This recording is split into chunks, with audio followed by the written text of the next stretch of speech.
जीवन में संपत्ति केवल धन नहीं है, सुचिता भी संपत्ति है, चरित्र भी संपत्ति है, बल भी संपत्ति है, सामाजिक उपलब्धि भी संपत्ति है, जीवन में दुखों का ना आना भी संपत्ति है। तो संपत्ति के लाखों प्रकार हैं। इसी संपत्ति के वितरण की एक प्रक्रिया है। मानस में एक उदाहरण दिया है, गुरु वशिष्ठ तेहि राखा लक्ष्मण नाम उदार, लक्षण धाम राम प्रिय सकल जगत आधार, गुरु वशिष्ठ तेहि राखा लक्ष्मण नाम उदार। लक्ष्मण जी व्यवहारिक दृष्टि से कुछ बांटते हुए नहीं दिखाई देते, उनके चरित्र में दान नहीं है। बाहर से भरत जी के लिए तो दिया है कि सिंहासन भूषण बसन अन्न धरन धन धाम, और दिए भरत लहि भूमि शुरभे परिपूर्ण काम। भगवान राम के लिए भी दिया है कि बलकल भूषण तृण अशन द्रुम शैया, बलकल भूषण तृण अशन, और वृक्ष के नीचे रहते हैं और उस समय लंका दी। लक्ष्मण जी उदार क्यों? लक्ष्मण जी की उदारता क्या है? लक्ष्मण जी ने क्या बांटा? देखिए, भगवान राम के चरित्र को ऊपर उठाने के लिए वो डंडे की तरह से हैं। झंडा कोमल है और डंडा कठोर है। तो उनकी भूमिका है अपने चरित्र में कठोरता ला करके, अपने चरित्र में कलंक ला करके भगवान के यश को ऊपर कर देना। देखिए, व्यक्ति धन का दान दे सकता है, आपकी सहायता कर सकता है, लेकिन अपने यश का दान कोई नहीं करता। संभावित कहां अपजस लाहू, और मरण कोटि सम दारुण दाहू। जो संभावित व्यक्ति है, जो सम्माननीय व्यक्ति है, उसके लिए अपयश मृत्यु के समान है। और लक्ष्मण जी उसी अपयश को, उसी कड़वाहट को अपने जीवन में स्वीकार करते हैं और भगवान राम के चरित्र को प्रकाशित करते हैं।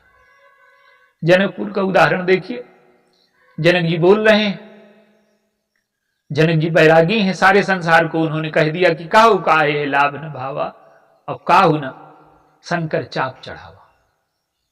अब भगवान राम बोलते हैं तो उनका सील चला जाएगा। लक्ष्मण जी कठोरता लेने के लिए खड़े हो गए। कही जनक जैसे अनुचित बानी, विद्यमान रघुकुल मन जानी। कठोरता ले ली, कलंक ले लिया। जनक जी संकुचित हो गए। और देखिए, उस कठोरता लेने का, कलंक लेने का परिणाम क्या हुआ? वो जो उनका क्रोध है, वो ईश्वर के प्रकाट्य के लिए। उसका अर्थ बहुत कम लोग समझ पाए। गुरु रघुपति सब मुनि मन माही, मुदित भये पुनि पुनि पुल काही। सीता जी सारे मुनि, गुरु और भगवान इसका अर्थ समझते हैं। तो उनकी जो कठोरता है वो भगवान राम के यश को आगे लाने में। अब परशुराम जी आ गए। अब देखिए, परशुराम जी विश्वबंध हैं, संसार के श्रेष्ठतम व्यक्ति हैं, लेकिन जब वो भगवान राम से ऐसी भाषा बोलते हैं तो भगवान राम का सील उनके सामने प्रकट होता है। अब लक्ष्मण जी जानते हैं कि परशुराम जी के सामने तो सभी सील से बोलते ही हैं। क्यों? कि उनके सामने किसकी हिम्मत है कि वो बोल जाए? तो वो जो राजा भी प्रणाम करते हैं भगवान परशुराम को, लेकिन उनकी विनम्रता में कायरता मिली हुई है। भगवान राम और लक्ष्मण जी भी प्रणाम करते हैं, पर इनकी विनम्रता में तेजस्विता मिली हुई है। लक्ष्मण जी की जो कठोर वाणी है वो क्या है? उन्होंने समझ लिया कि भगवान परशुराम भगवान राम की विनम्रता से प्रभावित हो जाएंगे और ये कह करके चले जाएंगे कि मैं तो न छोड़ता, लेकिन तुम्हारे सील से प्रभावित हूं। तो ये राजाओं का जो क्रोध है, राजाओं की जो योजना है, फिर आएगी, फिर इनकी हत्या करनी पड़ेगी। तो राजाओं का वध न हो, हमारे प्रभु के यश में कलंक न लगे, इसके बचाने के लिए उन्होंने कठोरता ले ली। और परशुराम जी का भी कल्याण न होता अगर लक्ष्मण जी अपनी कठोर वाणी से उनका इलाज न करते। उनके जीवन में जो अहंकार का फोड़ा है उसे उन्होंने कठोर वाणी से चीर दिया। अपने मुंह तो में आपन करनी, भांति अनेक बार बहुबरनी, नहीं संतोष तो पुनि कछ कहाऊ। आप देखिए एक सूत्र अंतिम, भगवान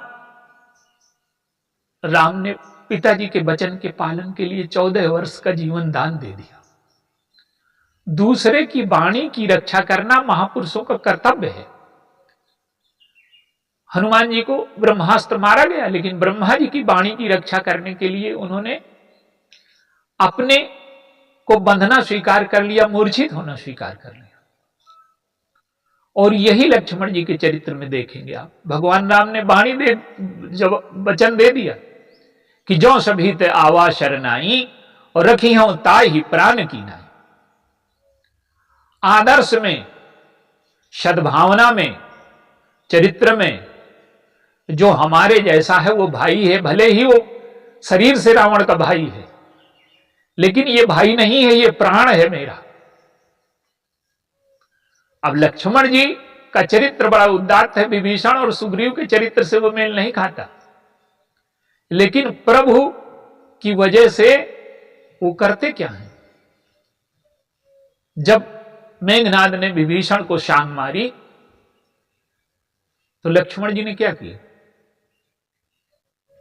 अपनी छाती आगे कर दी और उस बाण को, उस शक्ति को सह लिया, मूर्छित हो गया। लक्ष्मण जी मूर्छित होकर के उनका शरीर धूल में गिर गया, पर भगवान राम की यश पताका सारे संसार में फहराने लगी। क्यों?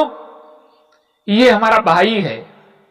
आदर्श में, सद्भावना में, सिद्धांत में, न्याय में ये हमारे पक्ष में खड़ा है और इसकी रक्षा हम अपने प्राण देकर के करेंगे।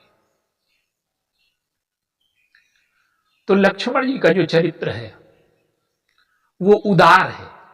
उदार इन अर्थों में कि कोई कलंक लेने को तैयार नहीं, पर वो कलंक भगवान राम के साथ हैं।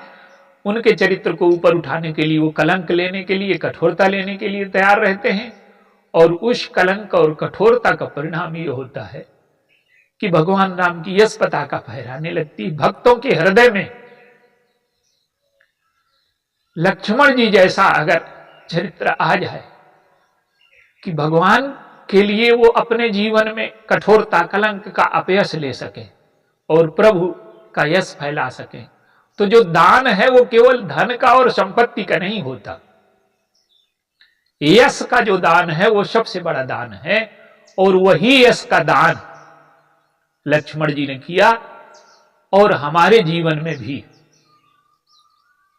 उनके चरित्र के कुछ अंश आ जाएं, इसका स्मरण करते हुए उनके चरणों में प्रणाम करते हैं। बोलिए सियावर रामचंद्र।